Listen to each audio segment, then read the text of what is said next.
Right then, load up the energy drink. We're going in blind.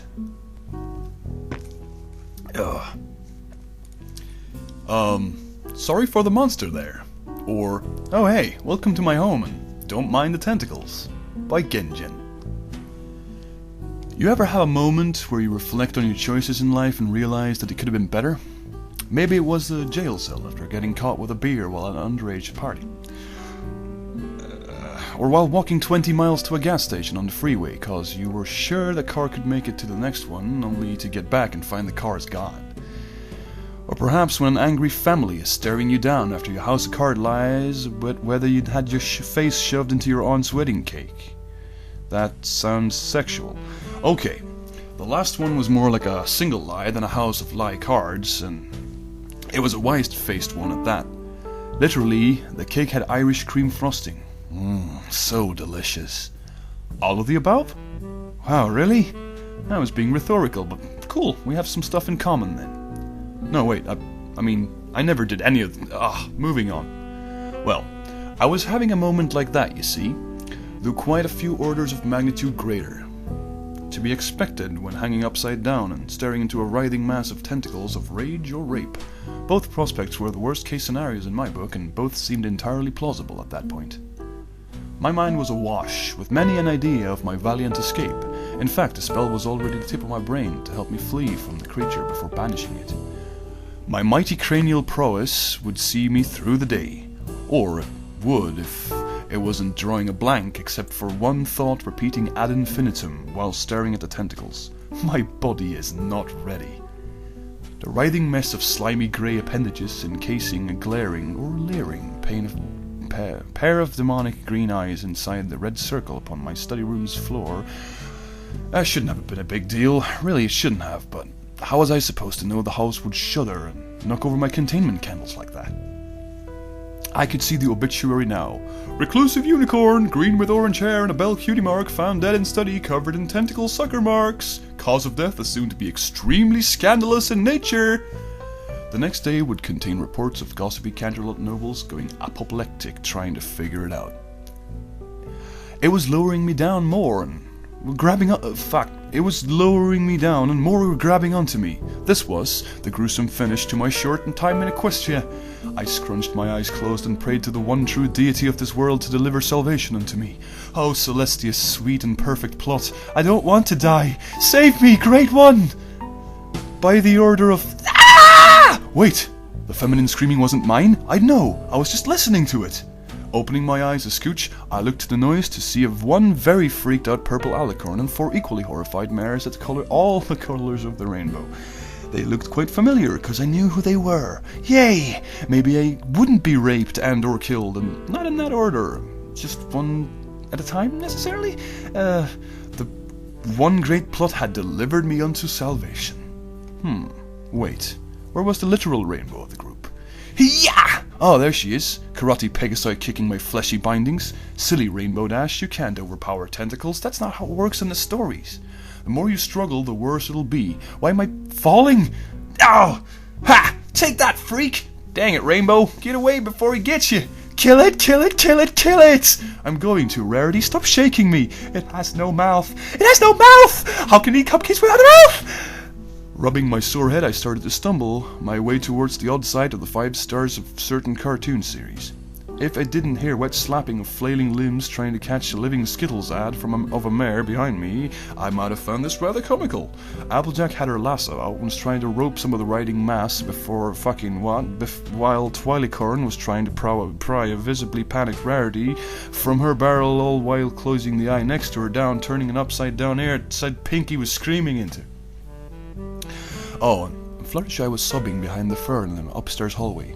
Cool, I wouldn't have to water it for a while. Am I in shock? I'm not normally this detached. Wait, focus. Flutter sad is worst sad. Right, got it. If I deal with a certain Japanese anime schoolgirl's nightmare, she would cheer up. I turned around to see Rainbow still putting up a valiant effort.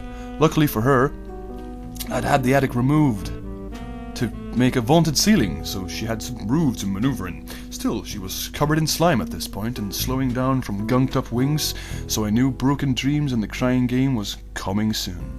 Also, there was a lot of bookshelves around, and I think we all knew of her propensity to smack into them, often. So this couldn't last, and I wasn't interested in delivering that squid baby from the first Men in Black movie.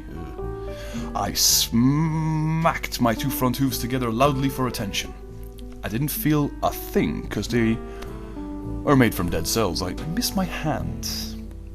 Alright, we can fix this. Here's the plan, Even ever have a superheated comfy energy shell fire off from behind you to sail forward within a foot of your face and then slam and explode into a target less 6 feet away? No? I envy you. I could wax poetic about the explosions and radiant lights and the wonders of the concussive blast, but, fuck that. It was big, loud, and made Michael Bay's work in cinematography look like a firecracker thrown into an empty parking lot. This one happened to be right next to and on top of me, so I might be a little biased. I'm not gonna lie, I have squirted a bit in this ragdoll. What the fuck? I may have squirted a bit as I was ragdolling around in the blast. Also, my house! No! I painted a desperate picture, covering the dust, sitting on my haunches with one foreleg supporting me as I reached out towards the wreckage. National Geographic would have loved this picture. Photo vultures? Ah, not the curtains too? I love those maroon drapes I had facing the streets. I had them special made with little waves going along the bottom with a gold border all around, and it contained many Triforces. Tragedy! I was on the floor, what was left of it, staring at the floating dust particles of my vaporized study dancing in the air as the sun set the backdrop to my loss.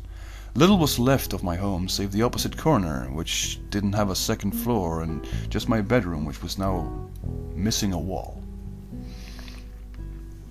Is every pony okay? The soft twinkling sound of a force shield came to an end with a small beep. It wasn't a fun beep, it was forever recorded in my mind as a beep of pain and loss now. Never forget, never forgive. The beep. The sounds of rubble moving and coughing beside me reached my ears, but didn't end my lament. Shoot, twi! Could have waited till I was in the clear, couldn't you? There was a pause. Where's my hat? The sound of rubble being knocked and shifted around before an exclamation of success, and a hat being beaten dust-free proceeded shortly after. Found Stetson. Achievement unlocked. Yeah, what the hey, Twilight. I had it on the ropes. Another minute and I'd beaten it single-hooved. Rainbow ignored Applejack's indignant holler and gotten a medal and been a wonderbolt and stuff.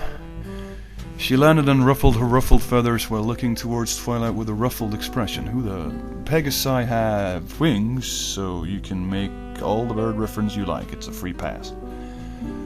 Wait, does that make me a tribalist? Is it dead?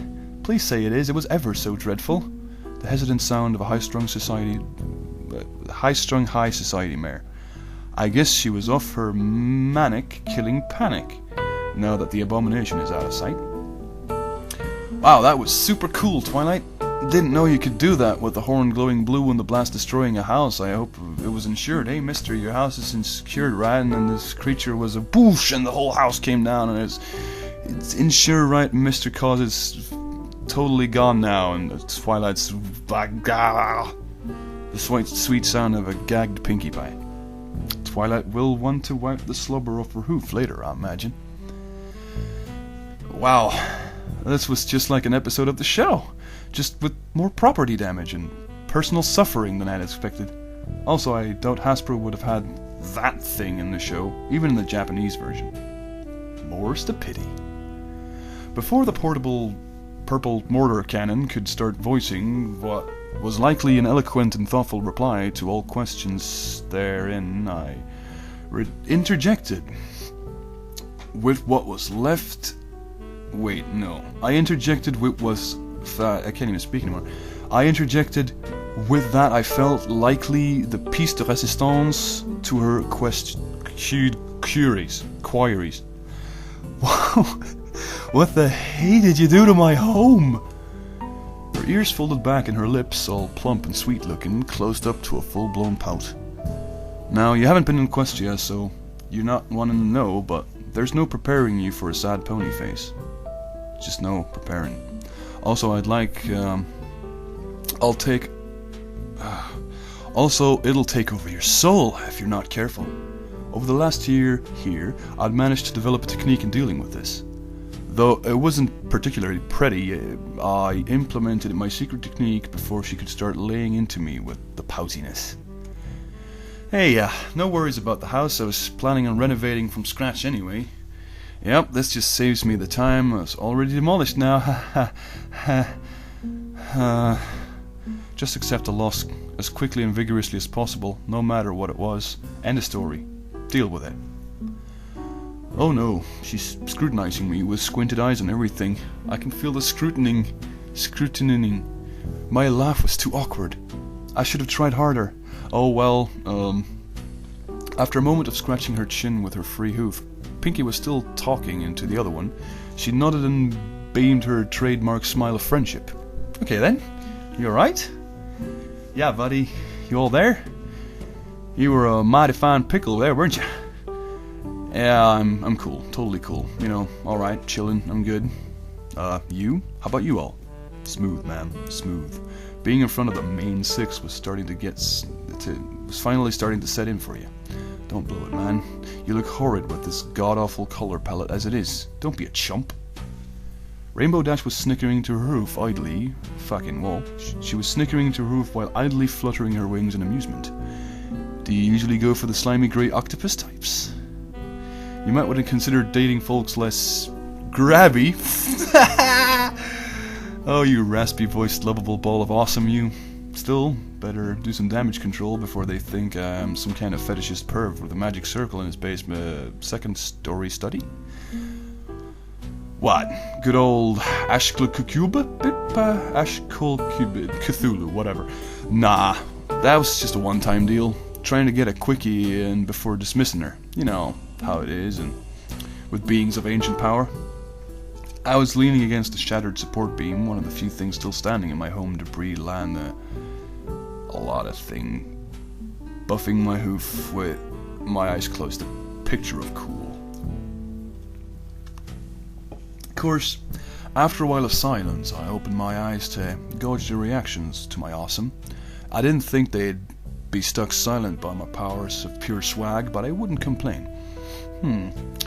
That's not what I was expecting. Four mares stood there looking horrified, mouths agape and waiting to catch flies, and Rarity was green-faced with a hoof plugging her mouth with puffed-out cheeks. Was it something I said? Oh wait, no. Not like that. I just meant I wanted to summon her up and in and out quick and get some awesome power. Not, you know, happy tentacle fun time, because there was no happy about that. She didn't even buy me dinner. Wait, what? Twilight finally snapped out of her shock, only to delve straight into the righteous power of anger. Careful, young apprentice. The path leads to the dark side. You summoned that monster here? Willingly? Whoops. It's not as bad as it sounds, I swear. I was frantically waving my forehooves and at the glaring and/or sickened heroes. Mostly glaring. Except Pinky, who had a hoof to the side of her muzzle and was shaking her head, sking of all things. You try so hard, and yet they still go so wrong. Auntie Pie tries hard too. Oh, Pinky, you're ever a delight, as usual. Princess Sparkle. The mares glanced behind them to see a squadron of Pegasus guard clad in golden armor landing down. We came as soon as we saw the explosion. Are you hurt? The medics will arrive soon. They ended in a salute. At ease, soldiers, and secured the perimeter. The demon was dealt with, and we're all The alicorn stopped for a moment, glancing at her friends. 1, 2, 3, 4. Wait, where's my fern-watering help? Fluttershy, where are you? A small squeak sounded out from the opposite end of my rubble home, and inside the room that was still standing. The first-floor bedroom with a roof beam crunching my bed down. That can't be repaired. I'll need a new box spring. Wait, Fluttershy in my bedroom? Oh crap, please don't say she looked in the top drawer. The butter-yellow mare the second best plot in the realm, and a long flowing pink mane fluttered, how appropriate, from the wrecked room with several books in hoof. The pit of my stomach deepened. If it was a gravity well, it just upgraded a white dwarf to a neutron star. Oh, sorry, you were all just so excited I didn't want to interrupt you. Oh, and his bookshelf was knocked over, so I thought, Turning to Twilight, she held up several tomes I now wish I didn't currently own. Twilight, if it's not too much trouble, since you're a librarian, I wanted to ask, should dark rituals of the occult and damned come before 100 Ways to Prefer Virgins for Sacrificial Ceremonies? Or after How Best to Serve Our Dark Rulers, a beginner's guide to culticizing for the old ones? As one, all the elements of harmony, which were mildly shining now that I noticed the mare had their jewelry on, wasn't odd things to miss before now. Slowly turned to stare at me with unblinking eyes as Fluttershy questions sank in. And with that, the pit of my stomach hit nigh infinite gravity level of a black hole. Not good, man. Not good. We just hit event horizon. There's no turning back now. Prepare yourself for rainbow power. Also probably Rainbow's hoof before said rainbow power. Everyone held their breath. The world itself seemed to come to a stop as I was the focus of their and the guards' attention. The sounds of the city died and all was still. For one brief moment I felt eternity stretch out. In my defense, The Sacrificial Virgin was one, actually just cheap porno novel, and actually proper ways to sacrifice virgins. I don't think it helped any. Guards, seize him! Twilight yelled while pointing a furious hoof at me. I was about to speak up again, but the air was promptly knocked from my lungs by an unyielding mass of stallion muscle and metal armor, all bearing the hint of sweat and frustration. I didn't blame them for the stink, though. I'd be sweating and frustrated too if I spent all day looking but never touching, and the Great One... like these solar guards. Celestia plot, eh? Well, on the bright side, they were definitely dragging me to the palace, so at least I could see the most beautiful visage in Equestria before they ultimately send me to be rehabilitated in the ways of love and friendship via snuggles with Gayburn, or to the moon, or the sun, whichever. I jest, but this whole situation was rather serious. It was actually rather serious.